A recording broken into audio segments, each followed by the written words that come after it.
سڵاو ڕێزمەیە بۆ ئێوە بینەرانی عزیزی تەلەڤیزیۆنی پەرچە و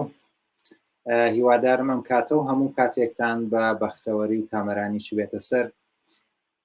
هەروە کە ئاگادارن لە ڕۆژی 1 مەی ئەم ساڵ بەرامبەر بە 11 گوڵان 11 ئوردیبەشت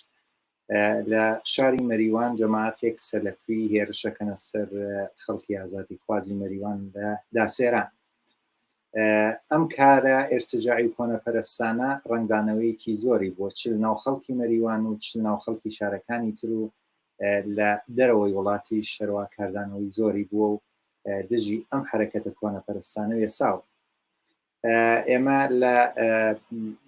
زنجیرە بەرنامەهایەک کە بۆ ئەم مەبەستە دامان نابوو، ئەمە دووەمین بەرنامەیەکە کە بە سوورەتی زین و بە سوورەتی لایڤ لە خزمەتتان نابین. بۆ بەرنامەکەی ئەمڕۆ من داوەتم کردووە لە 4 خۆشەویست کە بەشداری بەرنامەکەی ئەمڕۆ بن و بتوانین لە زاویەیەکی ترۆ تاوتوێی ئەم مەسەلە بکەین بۆ ڕیشەی ئەم مۆزوعات ماشا بکەین نەخش و دەوری هێزە ئیسلامیەکان لە دەوروبەر بە تایبەت لە هەرێمی کوردستان لەم مەسەلا بەڕەسی بکەین و هەروەها چیکردن چۆن بکەین کە لە بەرامبەر ئەم کارە قیزەونانە بێت. بۆ ئەمە بەستە من داوەتم کردووە لە هاوڕێیانی خۆشەویست، هاوڕێ ستێقە محەممەدی، هاوڕێ بەهار منزر، هاوڕێ ئیبراهیمی ڕۆستەمی و هەروەها هاوڕێ ساڵحی سەرداری کە بەشداری بەرنامەکەی ئەمڕۆی من بن. زۆر زۆر بەخێراتنتان دەکەم هاوڕێیانی خۆشەویست و زۆر زۆر سپاسانەکەم کە ئەم کاتەوەم دەرفەتان لەدانا کە لەم بەرنامە بەشداری کرد. زۆر سپاس بۆ داوەتەکەشە. زۆر سپاسانەکەم. من سڵام و ئەحواڵی لەگەڵ بینەرانە هەڕێکەکەنەوە بێ قسەکردنی بوو بیکات. بەڵام ئەگەر لە ئێوە حەزەکەم دەست پێکەم هاوڕێ ستێقە محەممەدی و بەرنامەکە بە ئەم پرسیارە دەست پێکەین کە ئێوە یەکێ لەو کەسانە بوون کە لە قیامی 57 حوزورتان بووە نەخش و دەوری هێزێکی وەکو کۆمەڵە دوای حزبی کۆمونیستی ئێران لە بەرامبەر بە ئەم کۆنەپەرستیە خۆتان نمایەندگیتان کرد و دژ بەم شتێ ساون. پێم خۆشە بزانم کە پێتان وایە کە دەلایلی ڕشتی ئەم مەسئلە لە کوردستانی ئێران و لە شارەکان بەتایبەت شارێک وەکو مەریوان یاسنا بۆچی هەڵەگەڕێتەوە؟ ئەگەر دەنگ ببێت توانم قسە بکەم ئێستا؟ بەڵێ فەرموودان. سەرەتا سڵاوم هەیە بۆ ئێوە هاوڕێیانی عزیز و هەروەها بینەرانی ئەم بەرنامە و سپاس بۆ بانکێشتنەکەتان. من پێم وایە ماوەیەکە جمهوری ئیسلامی دیارە گوڵوڵەی کەوتوتە لێژی ساڵ هاست کە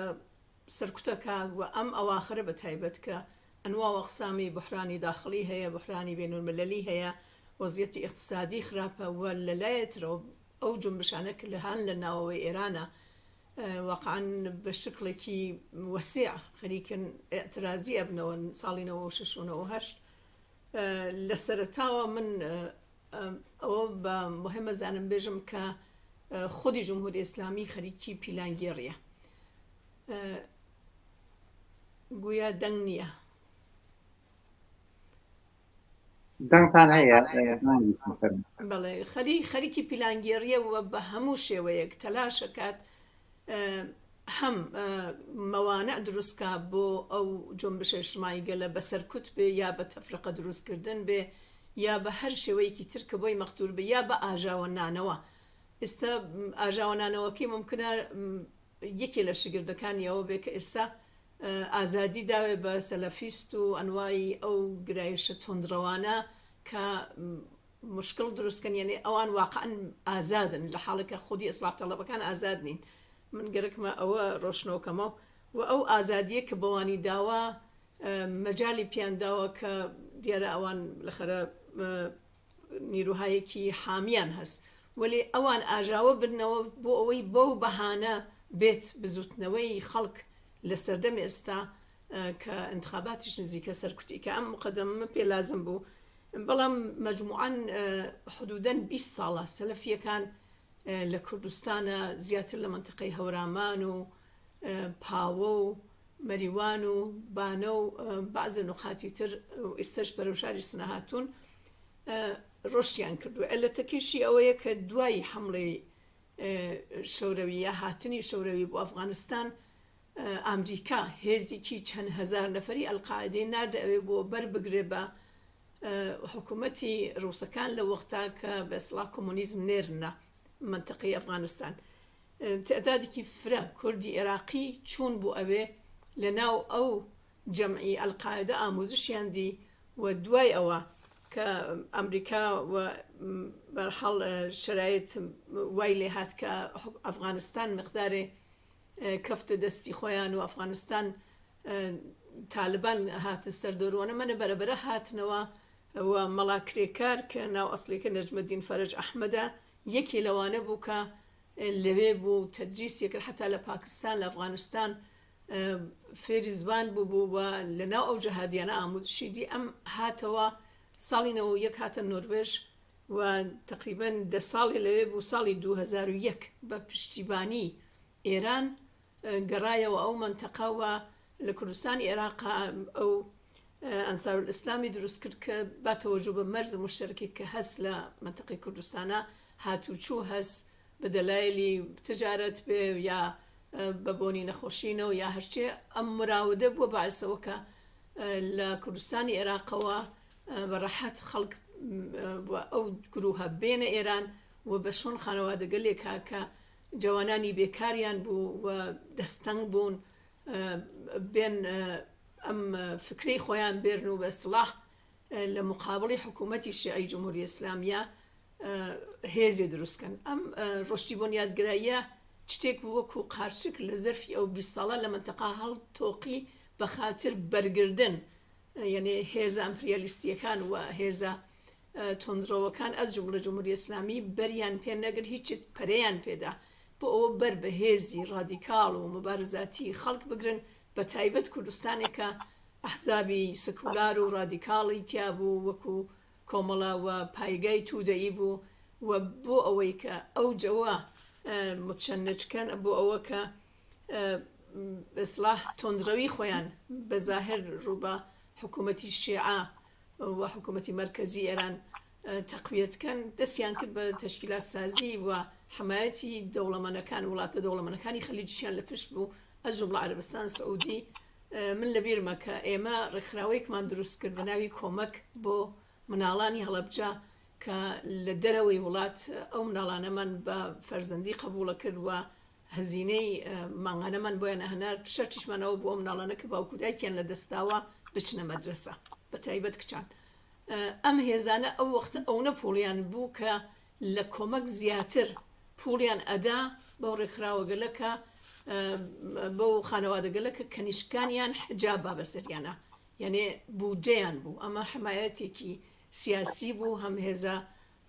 سەرمایەداری جەهانیەکان پشتیوانیان بوون، هەم حکوومەتی ئێران پشتیبانی ڕۆشتی بە ئیسڵاح ئیسلام بوو. لە واقع خودی خامنەی ژێژێ ئەمانە دوشمنی ئێمە نین، ئەمانە جەمعێکی فەریب خۆردن. لە جاروبار کەسانێک بەلەخەرە حەملەهایەکیان کرد بە قەبری خۆمەینی بە مەجلس بە ناوی ئەم داعشە، بەڵام پەرەسەندنیان لە کوردستانە لە عێراقا و لە وڵاتەکانی منتەقا بۆ بەرگیریە لە هێزی ڕادیکاڵ و مبارزاتی خەڵک کە ئاگاهن و خەریکن متشەکلە بن ئەنوای بزوتنەوەی کۆمەڵایەتی تایە. و مەسەڵەن ئەو پوڵە کە عەرەبستان ئەیداپیان لە هەڵەبجە لە جیاتی ئەو بیمارستان و مەدرسەی پێدروستکەن مزگەوتی پێدروستەکەن. لە مزگەوتەکانە لاوان و مناڵان تێرن شەستوشوی مەغزیانە دەن، مەڵاکان استخدامەکەن، حتا مەڵاکان کە لە ئێرانە دەوڵەتی نین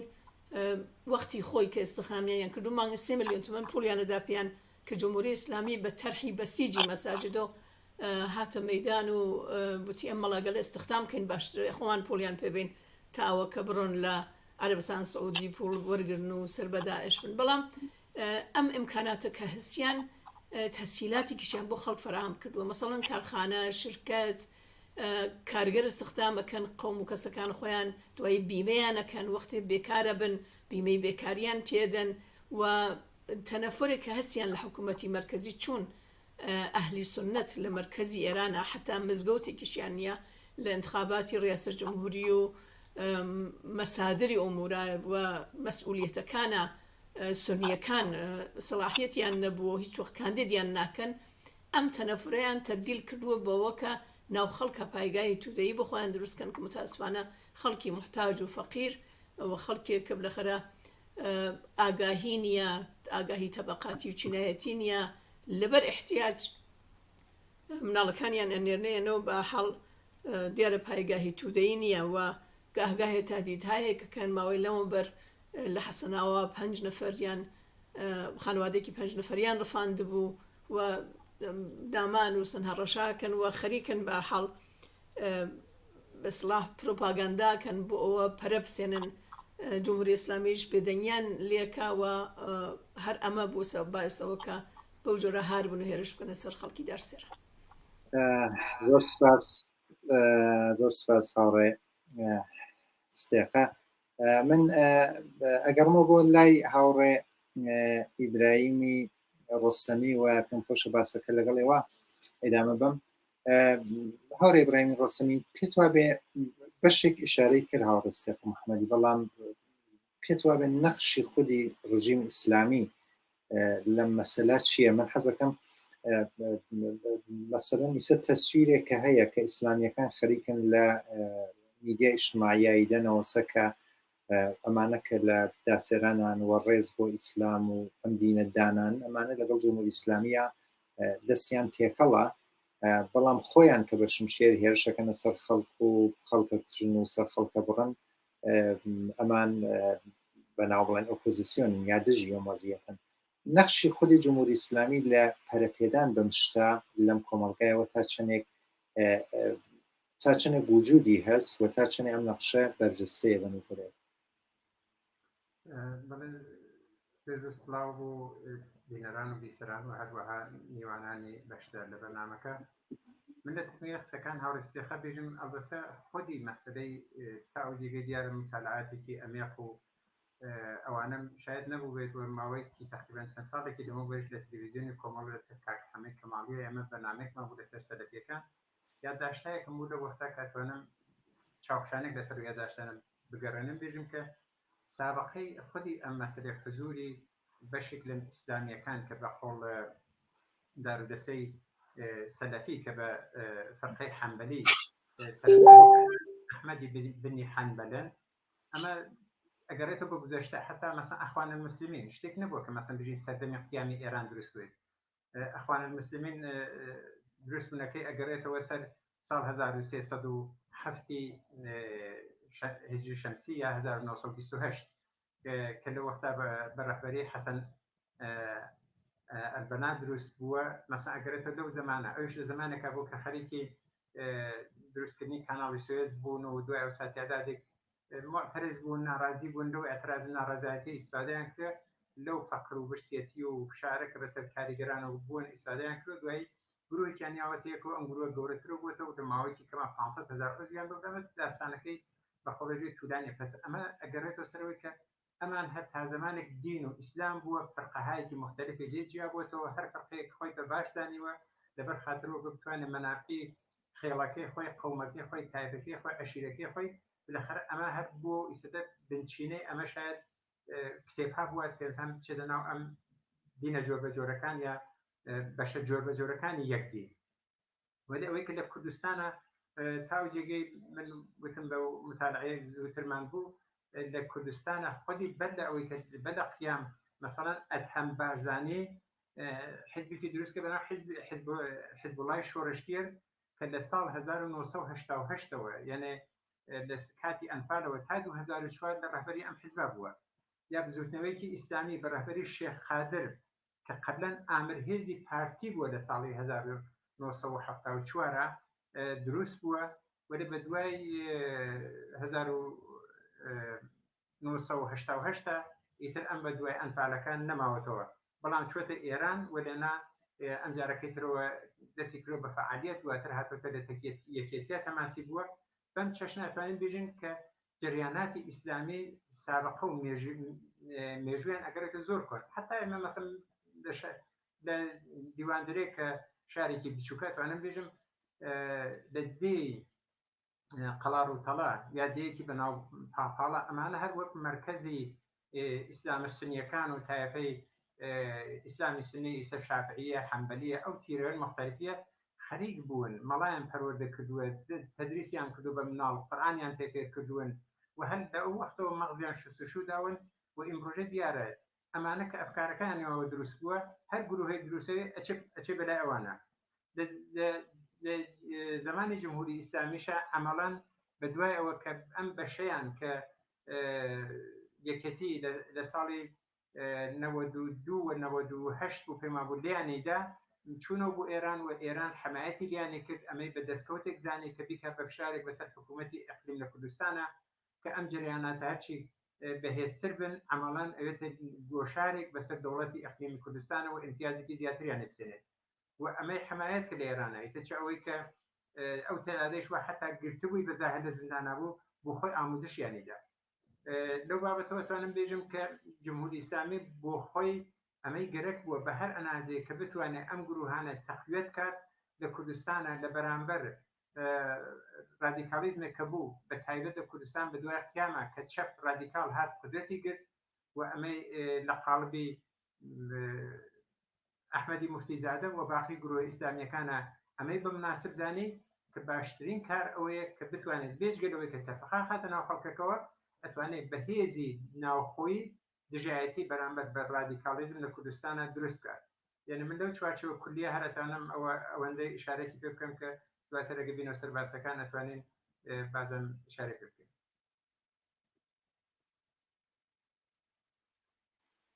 زۆر سپاس هاوڕێ ئیبراهیمی ڕۆستەمی بۆ قسە و باسەکەت. هاوڕێ بەهار ئەگەڕێم بۆ لای ئێوە پێم خۆشە باس بکەین لەسەر نەخشێکە شاید بەخشەن حکوومەتی هەرێمی کوردستانەوە بە تایبەت ئیسلامیەکان لەوێ بوویانە لە دوای ساڵی 1991 ئەوان پێتوا بێت چن دەور و نەخشێکیان چ لە خودی هەرێمی کوردستانە بووە چ لە ناردنی ئەم بیرۆکە بۆ دەرەوەی هەرێمی کوردستان و بە تایبەت بۆ شارەکانی کوردستانی ئێران. بەڵێ ئەم کاتتان باش زۆر خۆشحاڵم بۆ ئەم بەشداریە. سڵاوم بۆ هەموو بینەران و بیسەرانی تەلەڤیزیۆنی کوێتۆ. ئەوەی کە ئەم هاوڕێیان لێرە باسییان کرد بەڕاستی بەوردی وەکو لایەنە مێژوویەکەی وەکو ڕوونکردنەوەیەکی ورد لەسەر ئیسلامی سیاسی و سەلەفیەکان لەم ناوچێ بەگشتی ینی نەک هەر بڵێن لە ئێران یان لە هەرێمی کوردستان. ڕاستەکەی ئەوەی کە ئێستا بڵێن لە هەرێمی کوردستان پشتیوانێکی زۆر با بڵێن لە بزوتنەوە ئیسلامیەکان نەکرێت دەر و دراوسەی هەرێمی کوردستان مەسەرەن لە شوێنێکە بڵێن جمهوری ئیسلامیە کە ئەو سیاستەی کە لەوێ هەیە بە تەواوەتی ڕەنگدانەوەی لەسەر هەرێمی کوردستان هەیە بۆ ئیتفاقیاتانەی کە هەیەە لەگەڵ ئێرانە بۆ ئیتفاقیاتانەی کە لەگەڵ تورکیا هەیەە ئەم حیزبانەی کە لێرە هەن هەمویان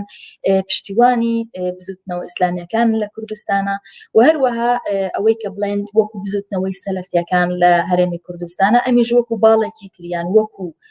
هەتاوەکو بزوتنەوەیەکی تری نوێ لە هەرێمی کوردستانە لە چەند ساڵی کۆتاییە زۆر زۆر ینی ڕوو لە زیادبوون بوون و ئەتوانین ئەوە بڵێن کە خەڵکانێک کە لەگەڵ ئەوانە لە شوێنەکانی خۆیان ناخوان ڕێکخستووە پشتوانێکی زۆریان لێ ئەکرێت. ئەمە بەتەواوەتی خەڵکی کوردستان بە تایبەتی لەم ناوچەی ئێمە کە زیاتر بەوەیە ئەناسرێت منطقەی سلەمانی و دەوروبەری شاری سلەمانی زیاتر ئەمە تایە زیادی کردووە. بەڵام ڕاستەکەی ئەوانە ئەوەی کە پرسە ئەوەی کە پرسیارە گەورەکە ئەوەیە کە هەر یەکێک لەوان ینی هەر یەکێک لەم بزوتنەوانە ناویان چییە کە هاتوون چۆن هاتوون کێ پشتیوانی کردوون ئەمانە بە بڕام ئەوە زۆر ینی بڵێن زۆر باسی لەسرە زۆر کتێبی لەسرە زۆر بەحس و توێژنەوەی ئەکادمیشی لەسەرەوانەی کە نووسیوانەتەوە لەسەریان لەسەر مێژوەکان لەسەر هاتنیان کێ پشتیوانی کردوون. ئەوەی کە ئەمەی چێژین ڕاستەکەی لە هەرێمی کوردستانە ئەوەیە کە ڕۆژێ بە بەرگێتەوە ئەوەی کە خۆمان شاهدی ئەین بۆ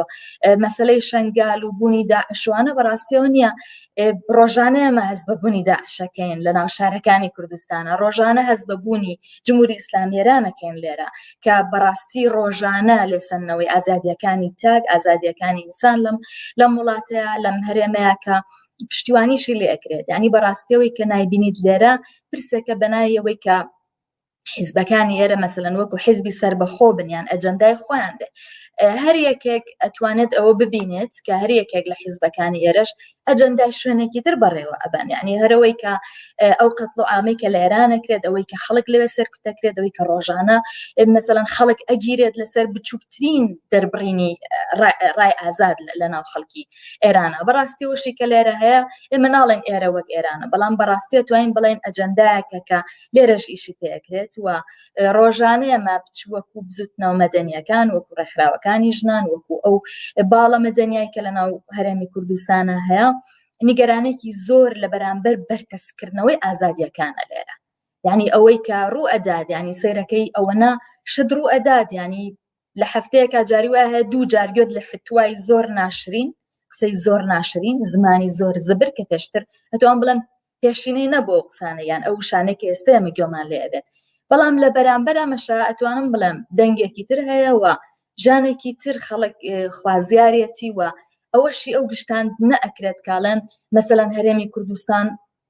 هەرێمێکە هەمووی ئەمەی قبوڵە بە بڕای ئێمە وان نییە یعنی ئەوەی کە ئێمە زۆر مناقەشە ئەکەین زۆر لە ئیشەکانمانە و لە گفتوگۆ و لە هەموو ئەو کۆڕووکۆبوونەوەی کە لێرە ئەکرێت ئەوان زۆر ئەمە ئەڵێنەوە کە کۆمەلگای کوردستان کۆمەلگایەکی مسلمان ڕاستەکە بێمە جاکرێتەوە ئەوەی کە ئیسلامی سیاسی بە دەرەجەی یەک و مەسەلەن دیدیت یعنی ئێمە هیچ کاتێک نییە بچین بۆ دادگا ئێمە خەڵکێک نەبینین کە لەگەڵ داعشا ئیشەکە ینی ئەوەی کە هەموو کاتێک تۆ سفەی ئەوواکەی تۆ بۆ کەسێکی ترەچی بۆ دادگا سەیرەکەی دادگایکردنی کەسانێکە کە سەر بە بزوتنەوەی داعشن یان ئەوەی کە سەر بە بزوتنەوەیەکن کە چۆن دەڵێ کە لێرەش با بڵێن مەمنوع کراوە بەڵام سەیرەکەی هەر هەیە ینی هەر ئیشەکەن و ئەگەر بە شکلێکی فەرمیش ئیش نەکرێت لە هەرێمی کوردستانە بەڕاستی پشتیوانی لەو دیدانە کراوە یان ئێوە نیە بڵێن بە فەرمی پشتیوانی لە دیدی داعشەکرێت لێرە بەڵام ئەوەی کە پشتیوانی لە بزوتنەوە ئیسلامیەکان هەتا هەیە لە ناو پەرلەمانە دیدی زۆر لە داعشەوە نزیکە پێی بکرێت کەسێک ئەگەر باوەڕدار نەبێت بە دینێکی مثلەن بەدینی بەو دینەی کە ئەو خۆی قەناعەتی پێێتی پێی وایە وەکو ئێرانی لێ بکرێت بەڕاستی بێت لە سێدارە بدرێت ینی ئەوانەی کە لێرە ڕوبەڕوویە بینەوە هەرەوەنیە بڵێن تەنها داعشیان تەنها سەلەفیان تەنها شوێنێک خەڵکمانێ لە ناو ینی بڵێن ئەندام پەرلەمانت هەیە لە ناو پەرلەمانی کوردستانە کە دیدێکی زۆر دواکەوتوانە و کۆنە پەرستانەیە کە بەڕاستی ئەمە بەگوێی خەڵکاڵێن بەگوێی گەنجە ئەوترێت ینی زۆر ئاسایی بۆتەوە کە کەرامەتی ئینسانەکان لەم هەرێمەی ئێمە ڕۆژانە ئەچێتە ژێر پرسیارەوە لە بەرامبەر ماف و ئازادیەکانی خەڵکی کوردستاندا قسەی ناشرینەوەترێت زمانی زبر بەکارهێنرێت مەسەلەن ئەگەر چالاکیەکی هوەری چالاکیەکی جوان بێت کە گەنجەکان دڵ پێخۆش بنەوان یەکسەر نیگەرانە بنەچن لەم شوێنە مەسەلەن نوێژەکان ئەمە بەڕاستی ئەوەیە ینی لە دوای ساڵی 91ەوە پشتیوانێکی زۆر هەبووە بەدانی پارە بەدانی ئیمکاناتێک لە بەردەمیانە لە بەرامبەر ئەمەیە ئەگەر ببینی چه ئیمکاناتێک بە باڵێکی مەدەنی ئەدرێت لە هەرێمی کوردستانە هەتاکۆی کە بڵێن هێزێکی دیار و بەقوت بێت لەگەڵەوەشە هەر ئەوان هێشتا هەر ناتوانێت سەرکەون بەسەرەوەی کە خۆیان خوازیارین چکە بەڕاستیانە کەمینەی ئەم کۆمەلگایان ئەنی خەڵکی کوردستان زۆری لەگەڵ ئەمانیە جاخۆگەر وا بواە ئێستا بۆیە خەڵکی کوردستان هەمووی لەگەڵم بزوتنەوە ئیسلامیانەیە بۆە ڕاستەکەی کە بە بڕوای من لە دوای ئێمە زۆر ینی لە ئیشەکانی خۆمانە وەک ژن وەک چالاکوان وەک ئەم گروپانە لە دوای شکاندنی یان لە دوای نەمانی داعش و دەولەی ئیسلامی لە مووسڵ زۆر گۆڕانکاریمان بینی ئێمە لە هەرێمی کوردستانە ئەنی ئەتوان بڵێم پاشەکشێکمان بینی ڕاستەکەی لەوەی کە وەکو پێشووتر نانی لە ساڵەکانی 2010 2011 تا 12 تا کاتێکە داعش ڕووخا زۆر بەتوندی ئەمە ئەبێنرا بەڵام لەگەڵەوەشە تۆ گەشەیەکە بینیت لە ناو هەرێمی کوردستانەکە باڵێکی مەدەنیە و لە دوای داعشەوە توانم بڵام خەڵک زۆر نیگەران بوولەوە و هەتا ئێستش ئەو قسە ئەوترێتەوە کە ئیسلامی سیاسی بە داعشیان نەوت ئیسلام نین یعنی هەتا ڕاهبەر و سەرکردەکانیان دانیان بەوەیان نەنا کە ئەمەیەکێکی ترە لەو پرسیارانەی کە لەلای خەڵکی کوردستان هەمیشە ئەوترێتەوە. دوای ئەو بەڕاستی پشتیوانیکردنی تورکیا و سعودیە عەرەبی و قەتەر و ئێران و ئەم شوێنانە ئەمانە کەم نەبوون ینی لە هەرێمێکی بچووکی وەکو هەرێمی کوردستانە بە بەردەوامی ئێمە ئەتوانین ئەوە ببینین کە ئەم پشتیوانی ئەکرێت لەم باڵە کۆنەپارێزیەوە ئەم شەڕەی کە دروستی شەبێ لە بەینانەسە تۆگەر ئەوە ببین ینی ئەوە ئەبینیت کە سەلەفیەکان لەگەڵ فڵان زوتنەوەی تری ئیسلامیان ناڕێکێک هەیە ئەمە ناڕێکی ئەوانی ترە ینی ئەو جەنگە گەورەیە کە بە شکڵێکی ترە هێنە ناو هەرێمی کوردستانەوە. زۆر ساوڕێ بەهار حتمما بۆ دوای نەخش و دەوری ئەو نەهادە مەدەنیەکانە گەڕێمە بۆ لاتەنەوە قسەی لەسەرەکەین بەڵام هاوڕە ساڵحی سەرداری ئەگەڕێمە بۆ لای ئێوە گەرەکمە بم پرسیارە دەوری ئەوڵی قسەکان یا جاریەکمە قسەکانتان کۆتایی ببێنن ئەویش ئەوەسەکە بەخشن ئێوە شاهدی تاریخێک و مبارزەیەک بوو من خۆتان حزورتان بووە نەخشی خەڵکی ئازادی خواز نەخشی خەڵک خۆی یا دروستکردنی نەهاتایەکی مەدەنی تاریخەن چ کارێکی کردووە یا چ توانایەکی بووە یا چ ئفکتێکی بووە بەسەر ئەوە کە لایەنێک دروست بێ یا بەربەستێ دروست بێ دژ بم مەسلەی کۆنەپەرستی و ڕەواجی ئەمەوە خۆتان دە ساڵی 1950 و بە تایبەت 23 تیر بەمداوە نەخشی پڕەنگتان بووە حەزەکەم ئەوە باس بکەیت وەکو هەم ئەزمونێک وەکو هەر ئەوەکەی ئەمڕۆشە چۆن ئەو کارەتوانێت بکرێت.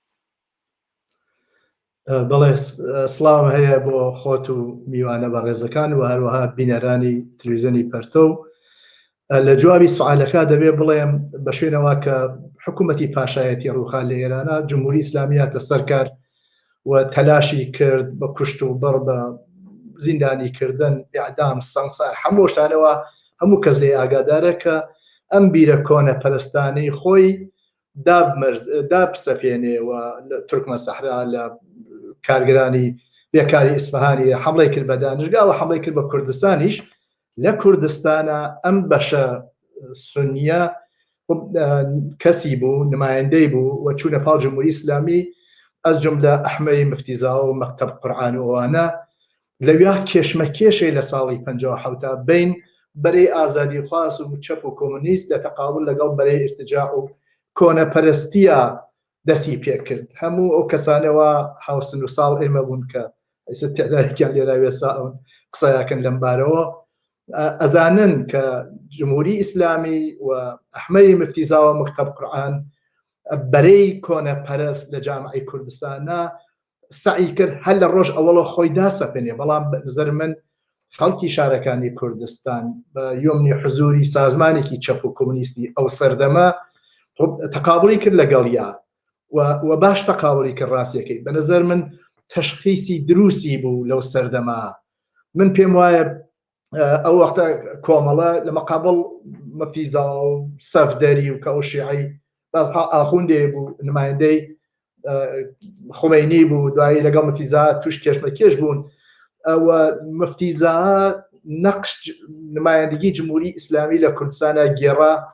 و هەموو کەس ئاگادارە کە کەوتنە بەر سپای پاسدار و ئیطلاعات و شار و دێ و کوچە و کۆڵانی کوردستانیان شناسایی کرد و گەنجەکانی خەڵکی شارەکانی کوردستان شناسایی کرد و تەحویلی جمهوری ئیسلامیاندا و ئێعدام کران بە سەدان نەفەر وەمە تاریخێکە هیچ کەس ناتوانێت ئەمە ئینکارکە کە بەداخەوە تعدادی خەریکن لەم دەورە ئەو کارەکەن بەڵام بەنظر من ئەو وەختە کۆمونیستەکان و چەپەکان جبهەی ئازادی خوازی لە مەقابڵی یاوێسا و باش کاری کرد و شکستی دا و من پێم وایە ئەگەر کۆمونیستەکان لەو سەردەما ئەو وەزیفە ئینقلابی و کۆمونیستی خۆیانە بەجێ نەهاوردایە من مطمئنم شاید کوردستان ئەوە بە ئەفغانستان لەژێر سایەی جمهوری ئیسلامیە خراپترە بوو ئەوەوە چوزانم بزوتنەوەی ئیسلامی و ڕابطە و کۆمەڵ و ئەوانەوە ئیسە خەریکن نوێنەرایەتی جمهوری ئیسلامی لەو دی و مەرزەکان دەکەن لە کوردستانی عێراقا هاوڕێ بەهار منزر ئیشارەی پێکرد لە کوردستانی ئێرانە دایانە سوپان بەسەر خەڵکە و ئەمە شەڕێک بوو تەقابلێکی جدی بوو بین خەڵک و بین ئینقلاب و ضد انقلاب بین کۆنەپەرستی لەگەڵ ئازادی خوازیە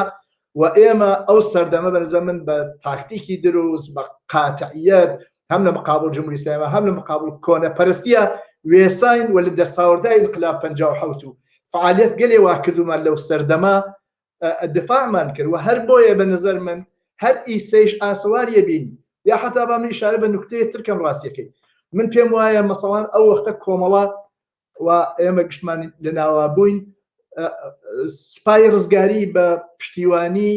حکوومەتی بەعسی عێراق دروست کرا چەک و ئەسلحە و ئەتوزام لەبار لۆجستیکی و ئیمکاناتی زۆر و پوڵ و خستیانی اختیاریان و شێخ مادح کوڕشی عوسمان دووڕە و کێوکێ ئەمانە بەرحال لێ بوون و کۆمەڵە بە دروست هەرەوەخە تەشخیصیدا و چەکی کرد خەل ئەسلاحی کرد یعنی بەش سنیەکەی کە مەسەڵەن تحت حمایەت دەوڵەتی بەعس بوو گەرەکمە ئەوە بێژم کۆمونیستەکانی ئەو سەردەمە لەم مەقاتع مشەخەسە بە نظر من بە وەزیفەی ئینقلابی خۆیان عملیان کرد و ئەگەر وانە بواە کۆنەپەرستی و ئرتجاع دەیتوانی لەوە زیاتر خۆی تەحمیلکە ئێستەیش عەلا ڕەغمەوە کە ئەوە 42 ساڵە حاکمیەتی جمهوری ئیسلامی هەیە لە کوردستانە بە تەواو سەرکوتگەریەکەیەوە بە تەواو پیلان و تەحمیق و ئەوانەوە لە خزمەت جمهوری ئیسلامیاتن لە مفتیزادەوە بیگە تا ئەنوا سەفیری نازانم هۆنەری و فڵان و فیسار هەر ئیسەش خەریکە و کارانن کۆنگرەی نازانم هونەرمەنداندا ئەنێن فڵانە کەس و فیسارە کەس لە ئەوروپا بانگەکەنەوە بۆ ئەوە بێژن خەڵکی کورد لەگەڵ جمهوری ئیسلامیە ئاش بدەنەوە و بچنە ژێر ڕکێفی جمهوری ئیسلامی بەڵام بە بۆنێ و فعالیەتانەوە بە بۆنەوە کە سنەتگەلێکی چەپ و ئازادی خانە و کۆمونیستی لە تەقابڵ لەگەڵ جمهوری ئیسلامیە دامەرزاوە و کرێکار و زەحمەتکێش لەو جامعە مبارزەی کردووە تا ئیسێش کە پێکەوە قسەکەین نەیتوانیوە خۆی تەحمیلکە بە سەرخەڵکە ئەگەرچی زان کرێکاری شەلاخی داوە لە کرێکار سەدان و توان بێژم هەزاران گەنجی لە شارەکانی ئیعدام کردووە سەدان ژنی شۆڕژگێری ئیعدام کرد بەڵام مبارزەیەک بە پانایی تەواو کوردستان لە شار و لە دێ لە شاخ لە مقابل جمهوری ئیسلامیە شکلی گرت و جمهوری ئیسلامی و ئرتجاع و کۆنەپەرستی و لە کوردستانە لە نوتفا مفتیزا و مەکتەب قورئانی خەفە کرد ئەنا بە نظر من ئێستا ئەم قاتعیەتە ئەم تەقابڵە ئەمە کە سنەتگەلێکی اجتماعی لە جامعەی کوردستانە چەپ و ئازادی خوازانە و ڕادیکاڵ هەیە و فعالیەت و بارزەکە نەبوو ئێستا هەموو کەس ئەزانێ عەلا ڕەغم تەواو سەرکوتگەری جمهوری ئیسلامی گرایشی کۆمونیستی جبهەی ئازادی خوازی لە جامعەی کوردستانە گرایش و بزوتنەوەیەکی قائم بەزاتە سنەتی هەیە ڕەهبەرخۆی هەیە فعالیەتەکە و ڕۆژانە بریان لە هەر ئەم ئەوڵ ماهەمەوە بیگە تا 8 مارس بیگە تا مناسبەتگەلی مختلف و دفاع یا ئەوە کە عەلەی ئیعدام عەلەی سەنگسار نازانم ئەوە کە بۆ کاریگەر فڵانە کاریگەر و ڕەهبەر کاریگەری خەنە زیندان مبارزەی کردووە بۆیە بە نظر من دەستاوەردەکانی ئالێرا هەیە هەر ئەوە هێشتا نەیتوانیوە ئەم سەلەفیگەری و ئیسلامیگەری لە جامعەی کوردستانە پەرە بسێنێ خەریکن ئەوە دەستیان پێ کردووەسەوە لە مەوزوع حواڵە وا لەبار سیاسیەوە جمهوری ئیسلامی وەزعی خراپە هاوڕێ سیاقە لە ئەوڵە ئیشارەی پێکرد بالاخره هەر کەسێک گەرێکیە لەم فەزا کاری خۆی بکاوە جمهوری ئیسلامی لانی بۆ ئەمانە چۆڵ کردووە کە حملەیان کردووە مەسەڵەن تا ئیسا زەرف ساڵ چەندین حملەیان کردووە بەڵام بە نظرمە تەقابلێەوە خەڵکی داسێران و مەریوان کردیان لەگەڵ جمهوری ئیسلام لەگەڵ ببەخشن لەگەڵ سەلەفیگەریە ئەوانەی فعلەن بە پاشکشەی وادار کردووە و ئەم تەقابلە بێ حتمەن ئیدامەی بێ زۆر زۆر سپاس هاوڕە ساڵحی سەرداری بەشی ئەوڕی قسەکانمان زۆرتر لەگەڵ هەر ئێوە چوار هاوڕێی خۆشەویستم زۆرتر بەشێکی مێژووی بووە بەشێکی زۆرتر شاید تێۆریک بێ بەڵام پێم خۆشە لە نیم ساعتی دومی بەرنامەکە بگەڕینە سەر ئیمڕۆ و باسی ئیمڕۆ بکەین و بەرەو داهاتوو ینی بەرەو ئایندە هەنگێ لە هەڵبنین هاوڕستەکە محەممەدی ئەگەڕم بۆ لای ئێوە پێم خۆشە لەسەر مەسەلەی ژنان و حزوری ژنان زۆرتر لە مبارزە قسە بکەین شاید بە نازەی ئەم حرەکەتە عکسێک بوو کە منتەشر بوو لە دوودانە ژن کە حزوریان تیا کردبوو بۆ دفاع لە خۆیان و دفاع لە ئازادی پێتان وا بێت حزوری ژنان چ تەسیراتێکی بێت لە مبارزدا و هەروە پێم خۆشە چونکایتر فرسەتی گەڕانەوە بۆ لایەوە نابێت پێم خۆشە تەوسی خۆتان یا ئەگەر قسێکتان هەیە بۆ خەڵکی مەریوان و شارەکانی تری کوردستان حتم باسیکەنە بەشە. بەڵێ من بەسەرەتاوە بێژم کە تاریخەن لە هەر کێ ژنان هات بێت نەمەیدان توانیویانە جێ خۆیان بکەنەوە دەستی دەسەڵات لەسەر خۆیان کۆتا بکەنەوە ئەگەر ژنان بە وفور لە ئەوەختا کە قیام کرا و انقلاب کرا و حکوومەتی جمهوری ئیسلامی تەلاشی کرد سەرکوتی کاو نەهاتایەت نەڕێزی کۆمەڵە هەروەکە هاورە ساڵح ئشارێ کرد بزانش بۆ ئەفغانستان وابوو یعنی وەختێ خەڵکی وریانە بێ نەبێ متشکل نەبێ نەیتە مەیدان معلومە ئەوانەی کە چەکیان پێ و پوڵیان هەیە و دەسەڵاتی هەیە یا دواکەوت و یار بە هەر شێوەیەک نظامی بە یا فکری زاڵە بن بەسەر سەرنوشتی خەڵکە پیاوان و ژنان ئەبێ بێنە مەیدان خەبات بکەن و بارزە بکەن بۆ کۆمەڵە ئەو نەقشیە بوو کە هێشتا دوای 42 ساڵ جەوی کوردستان بەو شکڵا ئێعترازیە من گەرەکم بوو کە بە مەسەلەی سپای ڕزگاری و شەکردنیان ئشارە بکەم دیارە ئەمە بەیەکێ لە کارەکان کۆمەڵە بوو بەڵام کارێتری کۆمەڵە وجودی ژنانی بوو کە ئەچوونە دێهات ئاگاهیانەدا و ئەو تەسیراتە سە کە ئێستا ژنان تێن قەتڵی کچان محکومەکەن یا مەسەڵەن بە وفور لە مەراسمی خاکسپاری شەریفی باجوەر یا لە کۆچی تاریخی مەریوانە لە ئەترازاتی کرێکاریە لە هەموو بەشەکانە ژنان پێشڕەون یەکێتر لە مەسائلەکە پێم مهمە و شاید لە بەشی ئەوڵا بە شەرم پێ بکردایە بەرگوزاری ئەوەڵی مانگی مەی بوو کە شادیەکی خست بۆ دڵی خەڵک لە مناتقی مختلفی کوردستانە و ئەم جەمعە دواکەوت و کۆنەپەرستە پیان ناخۆش بوو گەرەکیان بوو بەسڵاح حاڵ مردن بگرن بۆیە لە مختە ئەمکاریان نەکرد و جمهوری ئیسلامیش لە ژیاتی ئەوانە بازداشت بکات هات چوار جوانی بازداشت کرد کە لە خۆیان دفاعیان کرد بەڵام ئەو دوو ژنە نمونەی ژنانی شۆڕژگێڕی کوردستانن کە بە هەر وەسیلەی کە لە بەردەستیانە بێ دەست ئەبەن بۆ ئەوەی لە خۆیان لە حقوقی خۆیان لە مەوجودیەتی خۆیان و خانەوادەیان دفاع بکەن ئێمە حماسی ژنانی کۆمەڵە حماسی ژنانی کۆبانیمان هەست بۆیە نەیتوانی وەکو ئەفغانستانی پێبێت چون ژنانیشان لە مەیدانە دیارە ئەنواعی دواکەوتویی هەیە بە تۆژە بە قسەکانی هاوڕێی برایم کە دیارە مێژوویکی پێشتری لە جریانە ئیسلامیەکان باس کرد سەرەتا ئەم جریانگە لە کاری تەبلیغیان کرد و تەلاشیان ئەوە بوو بە تەبلیغات خۆیان بەسڵات تەحمیلکەن بە مردم ئێستا گەیوێتە ئەو شاخەکە گوایە سەلەفی جەهادی کاری جەهادی بکەن وەگەرێکیانە بەم شکڵا باقیماندەهای مەسەڵەن حکوومەتی سەدام کە مخالفی دەوڵەتی مرکزیان کە ئێستشیعان یا مەسەڵەن لە سووریا لە لوبنان لە جێگلترا ئەرچشێکی وەسیع دروستکەن وە ئیسلامێکی یا بەسڵا حاکمیەتێکی بنیادگران لە منتەقا حاکم بکەن کە مردمی پێسەرکوت کەن مردمی سەکولار و ئازادی خواست حملەی ئەو هێزانە ئەز جملە داعش بە حکوومەتی هەرێمی کوردستان بەخاتر ئەو دەسەڵاتە منتەقەیە بوو کە تورکیە و ئێران و سووریا چاوی دیتنیان نییە بۆیە کوردستان کە حالم چوار بەشە مرتب لە تەرەفی دەوڵەتە مرکزیەکانیانە و کە دژی کوردن لە تەرەف حکوومەتی سەرمایەداری و جەهانی هەل لە مەترسیا و هەر حرەکەتێکە بۆی ئازادی خوازی لێبێت ئەوان گەرەکیانە سەرکوتیکەن ئەرکی ژنان و پیاوان ئەوەیە خۆیان ڕێک بخەن هەروە کە کۆچی مەریوانیان کرد ئەبێ بە ئفشاکردنی ناوی ئەم تەرۆریستگەلە ئەم کۆنەپەرستانەیە کە دقیقاً لە فەقر و ناچاریە ئەدێکیان چوون لە واقعە توش بوون خۆیان قوربانین بەڵام بە ئفشای ناوی ئەوان بە عەلەنیکردنی ناویان بە نامەخستنە ماڵیان بە شوعار نوویسی بەسەر دیوارەکانەوە بە کچ و کوڕ و ژن و پیاوەوە و بە خۆڕێک خستن و خۆ ئامادەکردن و دەواقعات تهدیدی متقابلکردن کە ئێوە ناتوانن کۆمەلگای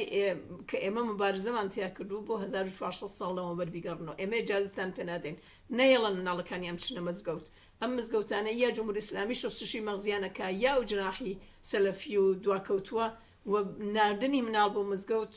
نەتیجەکەی ئەبێ بەوەکە ئەو دووبەرەکیە ئەو شەڕەی بینی شیعە ئەو سونی بینین چوزانم کورد و تورک لە قارنا و خەڵاتانە ئەو شتانە حکوومەتە مەرکەزیەکان حکوومەتە سەرکوتگەرەکان پیا و سالارەکان قازانجیلیەکەن و ژنان گەرەکیان بێ لە جەهەنەمێ وەک ئەفغانستانە زندگی نەکەن ئەوان زیاترین فشاریان بۆتی ئەگەر قوانینی شریعەت لە مەتەقا حاکم بێت و ئەگەر ئەمانە دەستبان پێیاکەن بۆیە خۆڕێک خستنیان لە مەحەلاتە خۆ ئامادەکردنیان بۆ ئەوەی فریای ئەو کەسانە بکەون کە مۆردی هێرش قرارەگرن و بردنی ئاگاهی بۆ ناو خانەوادەکانیان لە ماڵان لە تەکناڵەکانیان قسە بکەن کوڕ و کچ ژن و پیا و پیر و جوان ئەبێ پێکەوە هەموو متحد بن عەلەیهی ئەم جەناحانەکە گەرەکیانە جامعە بوون بەرەو دوایسە چ سنی بن چ شیعە ئەوان شەڕی سەڵاتی خۆیانەکەن دیارە موقعیەتیان ئەبێت و پوڵیان هەیە بەڵام تەنها ڕێگەی کە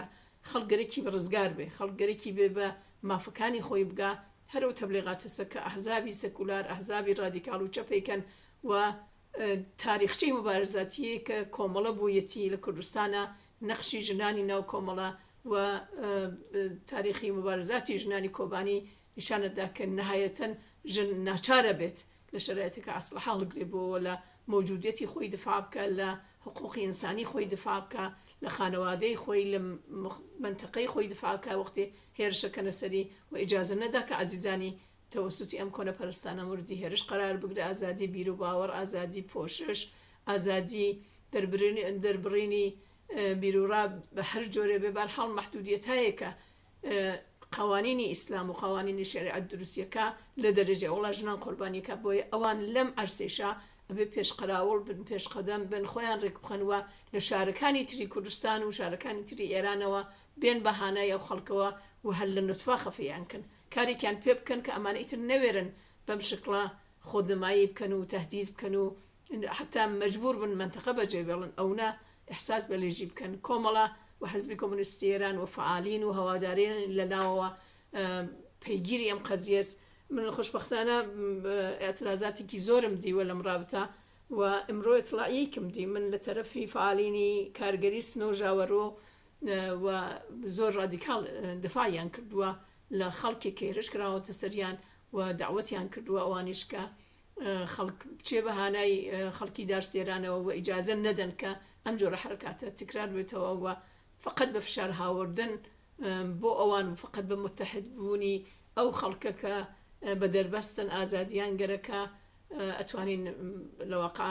پاشەکشێ بکەین بەو هێزانە هەروواکە بە جمهوری ئیسلامیمان کرد و 42 ساڵ لە جمهوری ئیسلامی نەیتوانیوە ئەو جۆرەکە لە مناتقی ترا حاکمە لە کوردستانە حاکم بێت.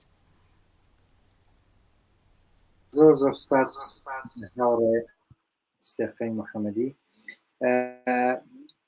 هاوڕێ برایم ئەگەڕێمە بەلای ئێوە پێم خۆشە ئێوەکو چالاکێکی سیاسی کە مێژوویەکی بەرچاویشان بووە لە مبارزە عەلەیهی جمهوری ئیسلامی و بەتایبەت مەسەلەی ئێرتجاع مەسەلەیەک کە شاید زۆر مەترح بێت ئەوەسە کە لە هەمچین وەزعیەتایەکە ئەو حیزبانە کە ئیسا لەم ڕۆژە کە ئیسا من و تۆ قسەکەین یا دفاعکەن لە سەلەفیەت یا دفاع ناکەن نەخشی ئەو حیزبانە بەتایبەت بەداخۆ شاید ئەحزاب و جەریانەتێک بێت ئێمەشتا هیچ ئیطلاعیەک ئیعلامیەیەک یا هیچ عەکسوڵعەمەڵێکمان نەبینیوە کە دژ بەم وەزعیەت و دژ بەم سەلەفیانە نەبینە. پێت وابێت نەخشی ئەم ئەحزابە چۆنە ینی ئەحزابی ئۆپۆزیسیۆنی دەرەوەی جمهوری ئیسلامی لە بەرەنگاربوونەوە لەگەڵ وەزعیەتاوە لە تەقویەتکردنی هێزی ئازادیخوازی جامعە چییە و چۆنە شێ بچێتە بەر؟ دیارە وەختی بەشی جاری ئەوەڵم کەم قسەم کرددا نابوو لێرە بەشەکە خۆم زیاتر قسە بکەم بێشەوەی کە جماعتی بەناو جماعتی داوەت و ئیسلاح بە ڕەهبەری کەسی بەناو عەبدوڵای پیرانی کە دروست بووە ئەم جریانە لە ئیدامەی خۆیان بەناو رابطەی ئیسلامی کورد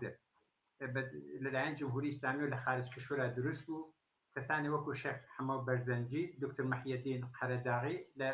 ڕوخسارە ناسراوەکانیانە ئەمان باوەڕیان لەسەر ئەوەیە کە مەسئلەی کورد بە ئەندیشەی ئیسلامیەوە جێبەجێ بێت گۆیا نەبوونی عەداڵەتی ئیسلامیە کە مەسەلەی کورد حەل نەبووە و بە قۆڵەکەی مەلاکرێکە ڕاکێوەتی بۆیە کورد هیچ موقع ناتانێت بە ئارامش خۆی بگێ زمانێکە ئیسلام گۆیە هاتوونەتە منتیقەی کوردەواری جەماعەتی گیاندانەوە بریندارەکان خۆیان لە سپای ئیسلام دایان ناو لای کوردەکان وتیان ئەمە لای وەدانی هاتینەوە وەلی لەو سەر و کە هاتەنەسەوە وتێت چەتان لێکوا و کەسان نەخۆشەکانمان وتێت کوردەکان گشتیانیان کوشت و خلاصە زەر و زێوەر و ئەو تاڵانەوە هەمیشە تەکوایانە بووە ئەوانشیان بردووە لەو وەختەوەی تر دوعای شەڕیان کردووە کە ئیتر کورد سەقامگیر نەوێت ئەمە فەلسەفەی مەڵاکرێکارە بۆی کە بۆچی کورد هێشتا هەر سەقامگیر نەبوو بەرحاڵ ئەمان ئیسە باوەڕیان ئەم جریاناتی تر هاتوونەتە مەیدان ئەزانن مەسەلەی ملی لە کوردستانە مەسەلەیەکە وەخۆیان تێکەڵەکەن لە تەک ئەم مەسەلە پێیان وایە مەسەلەی ملیش لە ڕێگەی ئیسلامەوە جواب ئەگرێتەوە و ئەمە دیارە ئەم قسە وەختارێک ببێت ئەمەش تەرەفدار پیاکە لەکوێ لە ناو ئەحزابی ناسیۆنالیستیە کە مەسەلەی ملی لە ڕوانگای خۆیانەوە نەک حەلی مەسەلەی ملی بکەن وەڵکو گەرەیانە لە پردەبازێک لە پلیکانێک وە پلیکان لە مەسەلەی ملی ئیسفادە بکەن لەو زڵمانەی کە لەسەر خەڵک چووە دوارە دەسەڵاتێکی تر لە ناو سەرمایهداری کورد لەسەر خەڵکی کوردستانە کە ئێمە پێێنژی ناسیۆنالیستەکان دابمەرزێت و ئەمەیتە ئاشکرا لە تاریخە هەر بووە لە زمانی مستەدەق و چاویلێکە مسلمانە ئیسلامیەکان لە ئێرانە چۆن چوونە زمان کاشانی چوونە پشتی دەوڵەت یان ناخە لە زمانی هزار یەک فتوایاندا لە زمانی خودی خۆمێنیات بەشێک لە مەڵاکان چوون لە پشتی ڕژیمیشە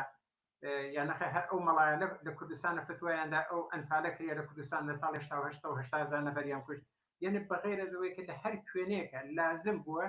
مەڵاکان فتوایاندا هەر لەو عەرەبستانە تا 4 ڕۆژ دەمە بەر بالاخره ژن قژی بە دەرەوە بایەت یانوت ئەشی بگری شەلاقی بێ لە خێرانە ئیمڕۆ ئەزانە قازانجەکەیان لەسەر ئەوەسە کە بازاری عەرەبستان بکرێتەوە ئەوێنی فتوادە نەخێر ژنانیش ڕاندەگی بکەن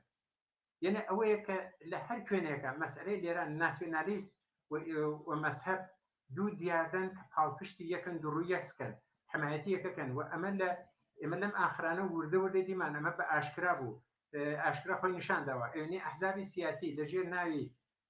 ناوەندی هاوکاری دیفاعەکەن لە مفتیزادە بە چ زبانێک بەناو عەلامە مفتیزادە جەنابی مفتیزادە ئاغای مفتیزادە بەمە شخصیەتی پێدەن کەرامەتی پێدەن و وردە مەترحی یەکەن و تەبقی ئەو باسانش کە بووە ماوەیەک لەو بەر ئەمە وەک سەنەدیەت نەبوو بەڵام وەک شایع بڵاو بوو کە دارودەستەی مفتیزادە و ئیسلامیەکان و سەلەفیەکان هاتوون لە کوردستانی عێراقا بەناوجێگەری پارتی مزاکرەیان بوو لە تەک ئەم ناوەندی هاوکاریە و ئەمە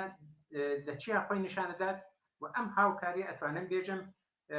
دارودەستەی ئەم ناوەندی هاوکاریە لۆگۆیکیاندا بوو تراکتێکیاندا بوو بە مناسبەتی ڕۆژی نەورۆز کە ئەم تراکتە تعدادە کەنیشت دانیشتون بە دۆرە خەریتون قورئانە ئەخوێنن و هەمووشیان ڕووسەری هابەسەریانەوە بە دوای ئەترازاتێکە کریا ئەمڕان لۆگۆیکیاندانە عینەن هەر لەو زەمینە نە ڕوخساری ئازادی هاتیان نە ڕوخساری بربەندکردن ئەسارەتکردن ژنانی لە کوردستانە بەڕاحەتی و دیارە ئەمە ئاوانسێک بوو چاسۆزێک بوو کە بە ئیسلامیەکان دایانە لەو لاکەی تریشە و ئیسلامیەکان لێژن ئەوە خۆ باشە ئێوە پشتیبانی ئێمن بەڕاحەت ئێمەش دەتوانین حەملە بکەینە سەر جەماعەتی کە مخالفمانە لە ئێرانە بەڕاحەت دەتوانین لە خێبانەکانە ئەربەدە بکێشن بۆ کەسەواکەی ڕۆژە ناگرێت لە ساڵی 92 زمانی ڕۆژی قوربانیان بوو وەختارە ئەوێنین لە جوان ڕووە هاتە نەخێڕانەکان ئەسید پاشیان کرد ولی دەوڵەت جمهوری ئیسلامی چی نەکرد هیچ عکسالعملێکی نیشاندا پێی خۆشە کە ئەمانە ببێت جمهوری ئیسلامی خۆت ئەمانە تەقویەتەکە و ئەحزابی ناسیۆنالیستیش لە کوردستانە ئەحزابی کە ڕەبتیان بە منفعەتی خەڵکەوە نییە ئەسەن هیچ ڕەبتێکیان بە ڕەفعی سیستەمی ملی خەڵکیشەوە نییە فقط ئەمانە گەرەیانە لە مەسەلەی زڵمێک لە کوردستانە ئەکرێت بە نەفی خۆیان ئیسفادە بکەن هەروە ئیسلامیەکان لە فەقر و بەدبەختی مردمە هەروە هاوڕستی خباسیکە ئیسفادەکەن ئەمانە بکێشن بەشۆن خۆیانە و ئێمە بە ئاشکرا ئەیبینین ئەم خەتەرێکی جددیە ئێمە خەڵکی ئێران قەرزی خۆیانیان داوە ئێران بە جامعەیەکی ئیسلامی قەرزار بوو ئەو قەرزارەمان ئەو قەرزەمان داوە ئیسا حەساو پاکە ڕایکی تر دوارە دەورێکی تر ئیسلامێکی دەبێتە سەرکار لە نوعی ئەوەی وا لە سووریا بەرگوزار بوو یعنی ئیسلامی سنی ئیسلامی سەلەفی داعشیەکانە هەر کەسێ بیژێ داعشیەکان ئیسلام نەبوون فەرمو پێم بێژە بدانە جەماعەتی ئیسلامیەکانی عێراق کە 50 دانە حرەکەی ئیسلامیتانە جندل ئیسلامتانە حرەکەی ئیسلاحی نازانم ئەنسار ئیسلامتانە کامێک لەمانە تەزاوراتێکتان کرد ئێترازێکتان کرد بەرامبەر بە داعش هیچ کەمێکیان ناکرد هیچ ئیسلامیەک هیچ گروهی هیچ نهادێک بەرامبەر بە داعش نهاتە خیابانەکان کۆمونیستەکان چەپەکان رادیکاڵەکان ئازادی خوازان ژنان بوون هاتنە خیابان لە نەتیجە ئەتوانم بێژم هەر ئەوەی واکەی لە مووسڵا بەرقەرار بوو کە خەڵکیانە لەبان ماڵۆ بە ساقییان خستە خوارەوە حکوومەت بگێتە دەست دەسەڵاتدارەکانی کوردستان و سەلەفیەکان هەر ئەو کاراکەن هەر ئیستا خەڵک لە شاری سنە شایەتن فرقێک لەم ئیسلامیەدە ئیجازە نادەن دایکێک لەسەر قەوری مناڵەکەی بگیرێ 1001 فەرقە دروست بووە یعنی وای لێ هاتووە کە ئەمنیەتێک لە خەڵک نەماوەتەوە و لێرە من ڕاستیەکەی ئەگەر ئەزانم شاید فرسەت نەبێت پرسیارێکی کەم وەرم ئەچمە سەر ئەو باسە لەسەر ماتوان زۆر قسە بکەم وەرێک باسی ئەوەی کە چەکەدەن سەر ڕایەوەی کە ئەحزاب انتزاری هەست من ڕاستیەکەی ئەو انتزارم لە ئەحزاب هەیە وەکو ئەحزابی چەپ و رادیکال وەلی هەموو حیزبێک نییە حیزبەکان ڕێی خۆیان ڕۆشن کردەوە ئەوان بە ئاشکرا دیفاعەکەن لە جریاناتی ئیسلامی لەژێ ناوەیەوەی کە فرمێسک ئەڕێژنن کە مزگەوتێکمان لە تارانە نییە بەڵێ ببێت بەخەر بەهانەیەک ئەوڕێ ولی ئەوەڵین قسەیە ئەم ئەحزابی ناوەندی هاوکاریەتێن لەسەر ئەوە قساکەن لەسەر بێکاری برسێتی فەقر تەنفرۆشی کۆڵبەری مەینەت مەرارەت بێبەهداشتی بێدەرمانی بێسەوادی لەسەرمانە قسە ناکەن ئەوەڵین قسەیان تێتە سەرەوە کە بڵێ ئێمە سنیەکان مزگەوتێکیان نییە یعنی ئێمە ئەوەنە ئەو قاڵبە دووارە ئیسلامیەکان بە دەوری خۆیان کۆبکەنەوە لێرە من حقیقەتەن ئەگەر بێم بێخەمە بەرچاو ئێژم گشتمان مقەسری لە چەپەکەمانەوە مقەسرین ئەتوانم بژم ئیسلام لە ناو ڕەب و پێسی ئێمە جێگرتوێتەوە ئیسلام ئێمە ڕۆژمەڕە کاریە بین هەر ئایسەتە من لێرە بەرامبەرەوە دانیشم حتممە لە ڕۆژە لە کردەوەی خۆمان نیشانێ دەم ئەوێنی ئاوازێکم بۆ دانن لەم ئاوازە ئەوێنی مەسەڵەن کەسێ بناو ئەتا چاوشین لە پشت سەحنەکەیەوە کەنیشتێکی منداڵ تێرێت بە باڵای کەنیشکە خوێنێ پدوفێلیە قەشەنگ تێرە من بڵاوێکەمە بۆ کەسی تر یادانێکی تر بەناو کەریم گۆرانی کە خوێنە مجری بەرنامەکە عێراقی بوون چاوم لێ کرد گۆرانەکە ئێژێ ئای چەندەم نفرەت لێیە لەبەر خاتەوە کژنەکەی لێ جیابەوە ئەوش خۆی بۆ ئەشەکێنێتەوە لە ڕۆژمەڕەی ئێمامە خۆی نیشانەدات هەر ئیمڕۆ لە ڕەفیقێکمان شیکی دانا هەر ئێمڕۆ ڕەفیقێکمان ڕەفیقی کۆنە سیاسی قەدی ئێمە هاتووە ڕوودا چوە لە ڕووسیا لە تەک خانەوادێکی ئیسلامیە وتوێژی کردووە و دانیشتووە من ئەوە بەرجەستەکردنەوەی کولتوری کوردی نبینن چۆن لە ناو ئەوە تەواوە لەسەر ڕەمەزان و مانگی ڕەمەزان و بەرەکەتی ڕەمەزان و خاصیتی ڕەمەزان خەریک تەبلیغەکات من هاوردم خەریکم تەبلیغ بۆکەم دایانم من ئەمە نگەرانم ئەگەر ئەو سەما کردیان لە سلێمانیا جەماعەتی مسلمان هاتن بۆ ئەشێ 10,000 نەفەر نەچێت لێنە سەما بکات ئەوانش بڕۆن بڕەقسن مشکلەکە ئەوەیە کە ئێمە لێرە ارتجاعی فعال و سکولاری خاموشە من هەوڕێ بە هەر ئیشارە پێ کە دەژێت ئەوانە کەمایەتین لە کۆمەلگا وەلی کەمایەتێکی جەسوورن کەمایەتێکن تەسمیمیان گرتووە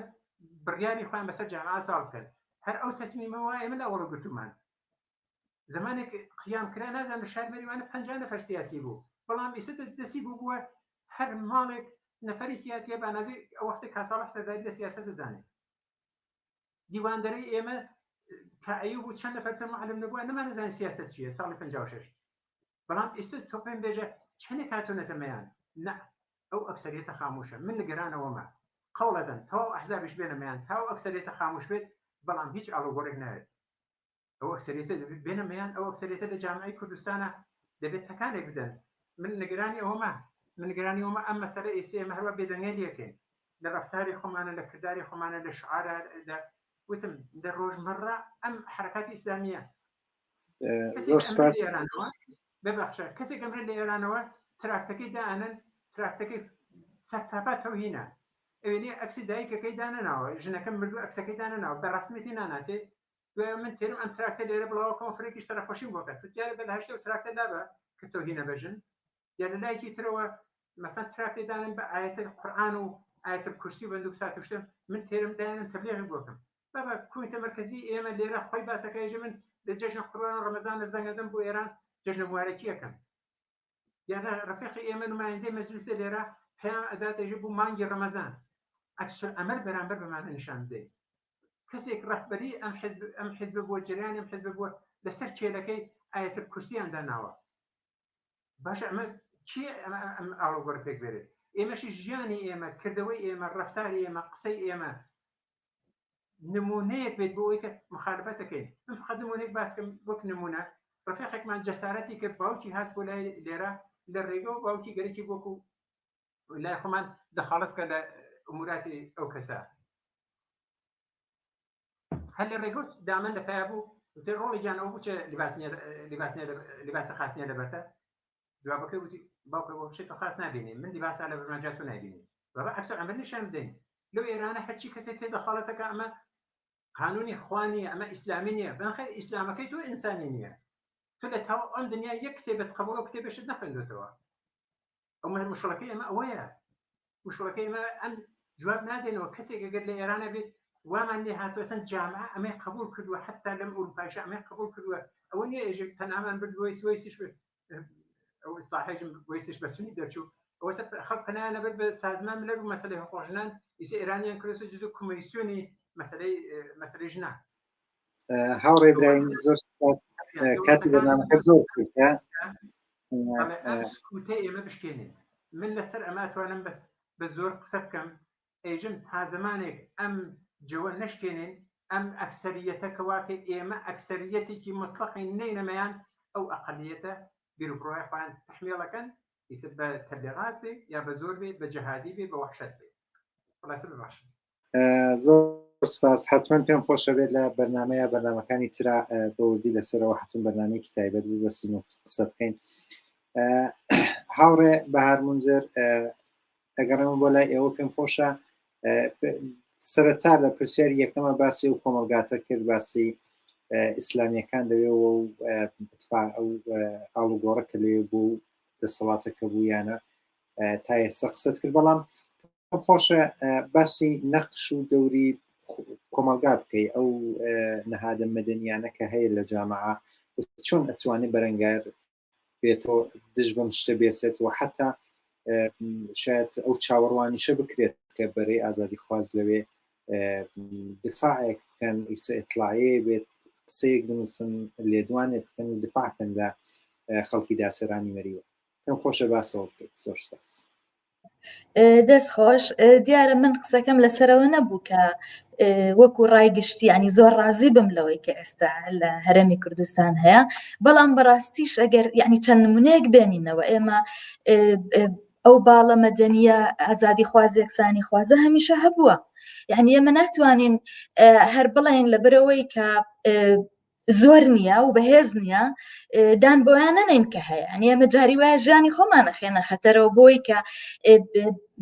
ئەجەندایەکی ئازادی خوازانە بەرینە پێشەوە ئەجەندایەکی یەکسانی خوازانە و پاراستنی کەرامەتی ژن پاراستنی کەرامەتی مرۆڤەکان لە کۆمەلگای کوردستانە لەبەرەوە بەڕاستی خۆمنیش لەگەڵ ئەوەیان خۆزگەستا ئێمە لە جێگایەک بووینە مەسەلەن بۆ نمونەگەر جمهوری ئیسلامی شۆڕشێک ببێت و لەوێ مەسەلەن ئەم گۆڕانکاریە ببێت لەبێت کە چاوەڕوانی هەیە لەوە ئەوە شتێکی بە بڕوای من یعنی هەر بۆ ئومێدەوە نەگەوەی ئومێدێک بێت کە چۆنەڵێ وەک خەوا بێ نەخێر لەبەرەوە بەڕاستی بزوتنەوەکان کاری خۆیانەکەن و ڕاستە 42 ساڵە جمهوری ئیسلامی لەسەر حکومە و بە هەموو جۆرەکان ئینسانەکانی ئێرانی و هاوڵاتیانی ئێرانی بە کوشتن بەگرتن بە زیندانی کردن ئەمە بەشێکی ژیانی خەڵکی ئێرانە بەڵام ئەوەی کێتەوە سەر هەرێمی کوردستان ئەگەر ئێمە مەسەڵەن لێ گۆڕانکاریەک لە مەنتیقەکە ببێ هەمومان وەکو یەکتری لێ بەهرەمەند دەبین بۆی کە ژیانێک بە کەرامەتەوە بژین ڕۆژانە پێمان نەوترێت زەعیف پێمان نەوترێت فرەژنی و مسیار و نازانم چێم شتە کۆنە پەرستانەی کە لە بەرامبەر مناڵانی کوردستانە ڕۆژانە گوێت لێ بێت نیگەران تەکات تووڕە تەکات بەس بەڕاستی ئەوەشی کە هەبووە ناکرێت لە بەرچاو نەگیرێت هەرەوەی کە تۆڵی باسی شەریعەی ئیسلامەکە یعنی تۆ لە ئەوڵەوە لە نەوەتوێکەوە تا ئێستا بڕۆیت بە فشاری یەکسانی خوازەکان و ئازادی خوازەکان و ڕێکخراوەکانی ژنان و بەرەی مەدەنیەت یاساکانت گۆڕاوە ئێستا ئەوەی کە هەیە ناتوانین لەگەڵ جمهوری ئیسلامی و لەگەڵ سعودی عەرەبیا بەراوردی بکەیت یعنی ئەبێ ئەمانە لە بەرچاو بگیرێ خەڵکێک شەڕی لەسەر کردو خەڵکێک ژیانی خۆی لە خستۆتە مەترسیەوە لەسەر مەسەلەوەی کە دەستور ئێمە 100,000 واژەمان کۆ کردەوە و زۆریش دەنگانەوەی کۆمەڵایەتی هەبووە خەڵکیش بەڕاستی لەگەڵی بوو ڕاستە بڵێن تۆ لە ناو پەرلەمانە مەسەڵەن بزوتنەوەی ئیسلامی و کۆمەڵ و نازانم چی بەو هەموو هێز و باڵوینەوە بەڕاستی پێتانەڵێم دەنگانەوەی گەورەی هەبوو یعنی نیگەران بوون لەوەی کە ئێمەم ئیشە ئەکەین ناو ناتۆرەی دنیایان خستە پاڵمان ناو ناتۆرەی ناشرین لە ناو کۆمەلگایەکە بە سەریعترین شێوە لە ناو سۆشیال میدیا بەڵام ئێمە بەردەوام بووین لەوەی کە بتوانین ئەم کارە بکەین ئێمە ناڵێن لە ئەم شتەکانە گەشتوین بەو شتێکە ئەمانەوێ ئێمە ومێدێکی گەورە هەیە بەڵام بەڕاستی ئەوە نییە بڵێ ئێمە گەشتینەتەوە ئامانجەی کە ئەمانەوێت قسەکەش لەسەرەوە نیەمە ئەم هەموو کشتنی ژنانەی کە لە هەرێمی کوردستانە هەیەکە چەندێک جێگەی هەڵوێستەکردنە چەندێک بۆتە ڕای گشتی ئێمە لەولاوە ببینین بەدەیان میدیای کۆنەپەرستی ناسیۆنالیستی ئیسلامی سیاسی ئیشەکات وە پارەی هەیەوە خەڵکی لە دەورە و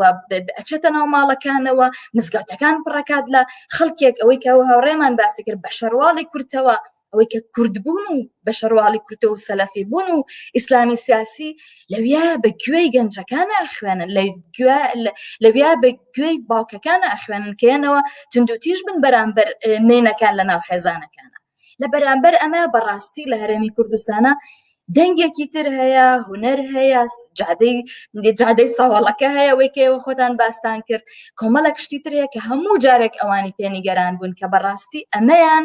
خەڵکێکی تری لە دەورە هەر ئەم جارە بە هەزاران خەڵک نیگەران بوو لەو قسە ناشرین و زمانە زبرەیکە ئەوان کردیان هەر دوێنێ شەو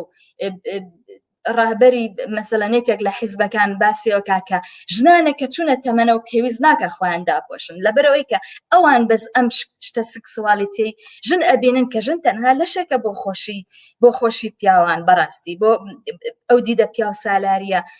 چەق بەستوی کە لە ناو کۆمەلگای کوردستانە هەیە لەبەرەوە من پێت بڵم بە سەدان ژن یەد لەسەر ئەمە قسەکە بە سەدان خەڵکی ئازادی خواز یەکسانی خواز نیگەرانە لەوەی کە ئەم قسانە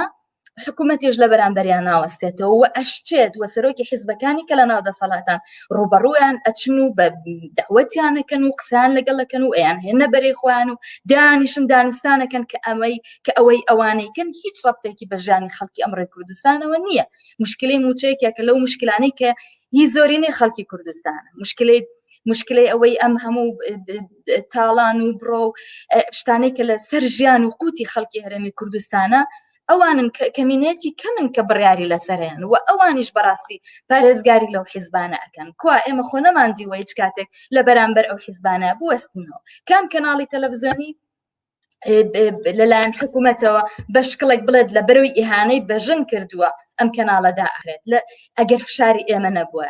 یعنی جار هەبووانی ئەوانە وەکو فشارێک بنراوەتەوە لەسەر حکوومەت بەڵام فشارەکە زۆر نییە من لەگەڵ ئەوەیان ئەبێ خەڵکی ئازادی خواز و یەکسانی خواز لە هەرێمی کوردستان لە ئێران لە هەر شوێنێکی دنیا بێنە دەنگ لەسەر ئەم هەموو زەخت و ئەم هەموو فشارێکە لەسەر خەڵکی کوردستانە بەڕاستی هەتاکوەوەی کە دیدی کۆنەپارێزی و داعش و سەلەفی و بزوتنەوە و کێوکی ئەمانە بەهێز بێت لەم لاوە ئێمە کەرامەتی ئینسانەکان لەژێر فشارە بێت و باڵی یەکسانی خوازی و ئازادی خوازی لە هەر شوێنێکا بێت لەژێر زەختا بێت بۆی کە بەڕاستی بێ هەموو کەسێک بە ئیشی خۆی بزانێت ئەبێت بێتە ڕای گشتی بەڕاستی هەرەوە نەبێت ینی تەناتۆ لە ناو میدیاکانە گوێت لێ بێت بڵێ ئەوەی کە لە شاری مەریوان ڕوویداوە بەڕاستی جێگەی شانازی فەخرە، ئەنی تۆ ئەوەی کە ژنان هاتوونەتە دەنگ لەسەر ئەوە بێت زۆر گرنگی. ئەو ساڵی کە لە 8 مارسا پیاوەکان جلی ژنانیان لەبەرکرد هەتا ئێستش لە ناو مێژووی بزوتنەوەی ژنانی ئێرە باسەکرێت. یعنی ئەمە شتێک نییە بڵێ ڕەبتی بەیەکەوە نەبێت. 8 مارس و ئێمە ئەو ساڵی کە بانخوازە گوتی 8 مارسی هەرێمی کوردستان نییە و نابێ بە جۆرێک لێرە ببێت و بکرێتوانم لەسەر شاخی گۆیژێمە میسلمان 8 مارس، ینی ڕوبەڕووبوونەوەیەکی ئەوە ینی خەڵک چاوەڕێ ئەو بە ئێمە چیەکەین کە ئەو قسن خراپانەی کە ئەکرێت وە کەمدانانی چالاکوانانی ژنان و باڵی مەدەنی لە کوردستانە ئەوان بە بەردەوامی ئیش لەسەرەماکەن پارەی یاسەرفەکەن خەڵکیانەیە، بەڵامەوەشێ بێ ئێمە بە جۆرێک پشتیوانی یەکتری بین لەسەرم دیدەی کە هەیە لەسەرەوەی کە باڵی یەکسانی خوازی لە هەرێمی کوردستانە بەهێز بکرێت بەڕاستی پێویستە ئەو دەنگانە. ئێمە چەند ڕۆژێک لەمە پێش باسیەوەمان کردو کە مەسەلەی ژن کوشتن هەتانە بێتە ڕایگشتی و هەزاران خەڵکی لە دەور کۆنە بێتەوە هەر بەردەوامە بێ لە بەرەوەی حیزبەکانی دەسەڵات لێرە هەر ئەسڵەن بە ئیشی خۆی نازانێت، هەر پشتیوانی شەکە چەندین جار ئێمە بکوژانی ژنان بە بەرچاوی ئێمە لە ناو دادگاکانە ئێنە دەرەوە هیچ حکمێکیش نادرێت. لەبەرەوە بەڕاستی وە نەوەستاوێن لە بەرامبەری کە بە سەدان ژن و پیاویتر لەم هەرێمی کوردستانە ئیشی لەسەرکات بەڵام زەعیفە، پێویستی بە پشتیوانی هەیە، پێویستی بە بەردەوامی و بۆ ئومێدەوە کە بتوانین کاری زیاتر بکەین. دەستخۆش. زۆر سپاس و پرسیاری آخر و بەسی ئاخرەکە چونکە کاتی بەرنامەکەمان ڕوبەر لە تەواوبوونە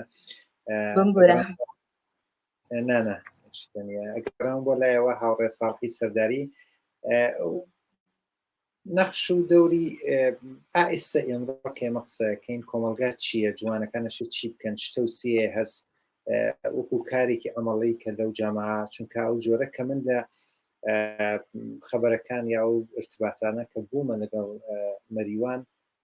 دەنگۆی ئەوە هەیە کە ئەوان گەریکیان خۆیان حازرکەن بەرەو دوو ڕۆژتر نوێژی جمعە چێت و نیرویەکیان بێت و توان حرەکەتی ئەمەڵیکەن. جامعەی مەریوان، جوانەکان مەریوان بۆ حتا شارەکانی ترکە حمایەتیان کردووە لەیان بە نەزەر ئێوە چی بکەن، چه هەنگاوێکی ئەمەڵی لە مقابل ئەم کۆنەپەرستی و سەرەکیانە بن. زۆر سپاس. من پێم وایە لە زەرفی ئەم 4-5 ڕۆژەی ڕابردووە ئێمە قسە باسمان کرد لایڤێکی ترا پێرەکە بووە بزانام لەگەڵ ئێوە 3-4 نەفەرتر لە هاوڕێیان، بەڵام ڕۆژ بە ڕۆژ کە ئەچینە بەرۆم هەر مرەتەب وتومانە بەنظر من شکستێ کە 3 ڕۆژ لەمەوبەر لە داسێرانە بەسەر سەلەفیەکانە هاوردویانە ئەبێ حفز بێ و ئەبێ وەکو دەستاوەر سەر بکرێ و دفاعی لێ بکرێ. با تۆژە بە سابقەی سەلەفیەکان کە زەرف 1-2 ساڵ گوزەشتە ڕاستەکەی من هەرچێ دیومە هەر کارێکردویانە کەس عەکسوڵعەمەلی نەداوە، مەسەڵەن لە باشماخە، لە پارکی شانووە، لە گوزەری شاری مەریوانە، لە تاناکوورەی سناوە، لە زۆر شوێنی ترا مرەتەب ئەمانە لە حاڵ تعەڕوزا بوون و بۆچی نوێژ ناکەن و بۆچی ڕۆژوو ناگن و بۆ ئارەقە فرۆشی ئەوانە خۆیان بە ساحب هی نەزانن کەسی شتایسەی نەکرد. بەڵام لە داسێرانە بلەخرە خۆشبەختانە ئەم ئەقدامە کراوە، ئەم تەقابڵە بووەوە ئەو ژن و گەنج و خەڵکی داسێران بە پشتیوانی باقی شوێنەکان تری مەریوان ئەم تەقابلیان لەگەڵ یان ناکردوون و پێم وایە باتەوەجەوەوە تائیسە ئەوان پاش وایان پێ نەکراوە هەر نەفکر جوبرانەوە. ئەوە هەڕێ سەیران تۆ باست کرد، منش بیستومە گەرێکیان لە فڵانە مزگەوتا کۆبنەوە ئەوانە یا ئەگەر پەیجەکان تماشاکەی هین ئەمانە مرتب خەریک تهدیدن.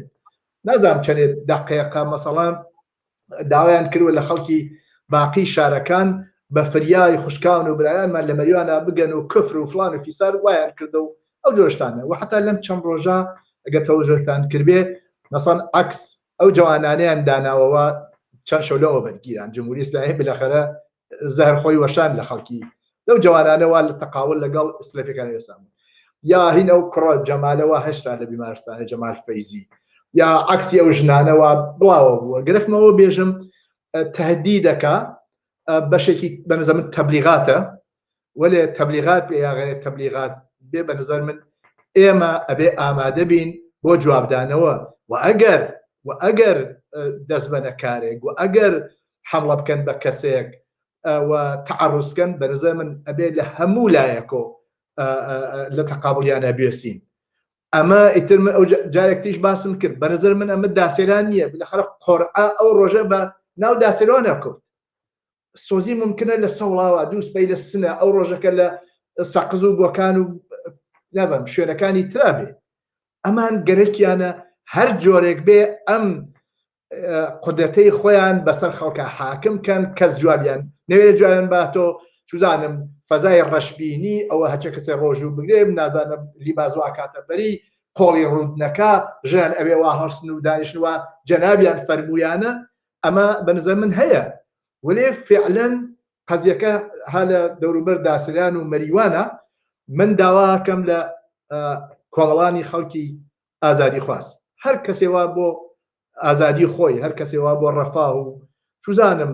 حەق حقوق و متالبەی ئبتدایی خۆی دەم قەرنی 21 ئەرزش قائلە احترام قائلە دەبێ بەرامبەر بە ئەمانە بێسێ بە هەر دەرەجەیە ئێمە پاشەکشێ بکەین بە هەر دەرەجەیە گوێ بین بەم تەهدیدانە و خۆمان ئامادە نەکەین بە هەر دەرەجەیە خۆمای لێشارینەوە بەنظرم سوار سەلکی خەڵک زۆرترە بنەوە من لە سوالی قبلی ئەوتم ئتمینانتان پێدەم ئەگەر ئەو کاتە ئێمە جوابمانەدایەتەوە نیوەی ئێمە نەمابووی سەرمایانە بڕی وەکو دەوران محەممەد و عەلی و عومەر و ئەوەی خێڵی حەمەوە 24 پێشمەگە یەکێتیان سەربڕی هەر ئامانە بۆیە تەنیا قودرەت لە مەقابڵیانە ئەوێسێ تەنیا قودرەت واداریانەکە بە پاشەکشێ ئەمە وانییە سرفەن چن 4 نەفەر لە داسێران نابێ بەنظرم بەرابەر بە هەر ئینسانێک وا لە ژیان خۆی وا لە ئازادی خۆی وا لە کرامەت خۆی دفاعکە ئەمانە لە تەقابڵیە ئەوێسن بۆیە من خوازیارم هەم خەڵکی داسێران وەگەڕەکانی شاری مەریوان گەنجەکان ژنان و پیاوانی شۆڕژگەر کە بەنظرم سابقەیان هەیە ڕاستیەکەی لە 40 ساڵ ڕابردووە عەدارەقم هەر شتێ هێژن داسێران ئازادە واقعیش ئازادە حتا جمهوری ئیسلامی خاص پێی ناوێنێ چۆن دەکرێ ئیجازە بن 4 دانە لا توولوتی سەلەفی بێت ئەو مبارزات و ئەترازان و سابقە درەخشانەی خەڵکی داسێران و مەریوان و باقی شارەکانی تر باتە ژێر سوعان بۆیە من داواکەم هەم خەڵکی داسێران و هەم خەڵکی مەریوان و هەموو خەڵکی شارەکانی کوردستان ئامادە بن من زووتری ژووتومە ئەوە نییە ئەم شەڕە بین تەنیا داسێران و سەلەفیەکان لە مەریوانە نییە بین دوو جبهەی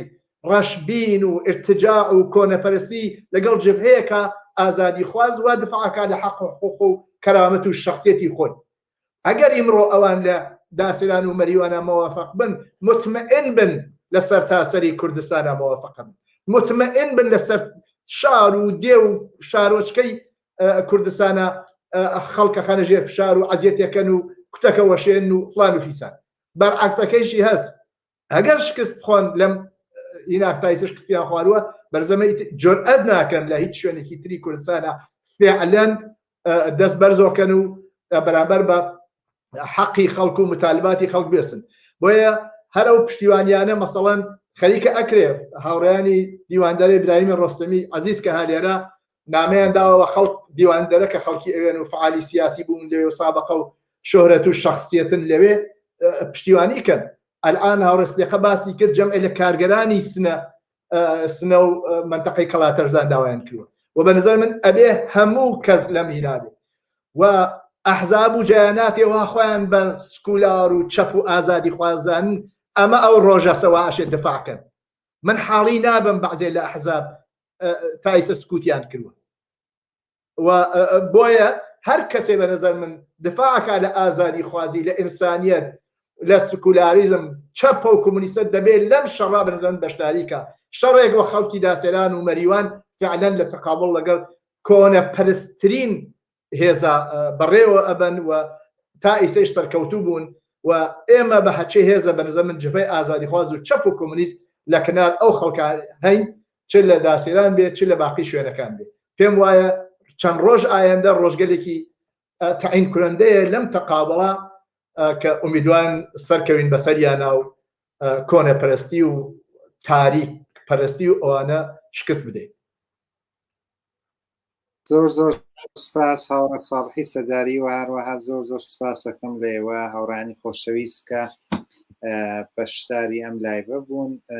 حتمما باسەکە مۆزوعەکە مۆزوعێکی گرنگە من پێم خۆشە ینی هەوڵە دەین بزانین لە ڕۆژانی داهاتوە وەزەکە بەڕووکێچەوە گەر پێویستێ حتمما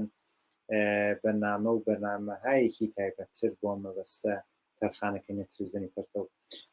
زۆر زۆر سپاسی ئەوە بینەرانی عەزیز شەکەم کە لەگەڵمانە بوون و قسە و باستانە بیست پێمان خۆشە ئەگەر نەزەرێکتان هەست انتقادێکتان هەست یا پیشنهادێکتان هەست حتمما باسی کەن لەگەڵێمە و بەسەرچاومە حتمما لە بەرچاو یەکدین بۆ هەموو خۆشەویستان شەوێکی خۆش و ئێوارەیەکی تایبەتان بۆ ئاواتەخوازی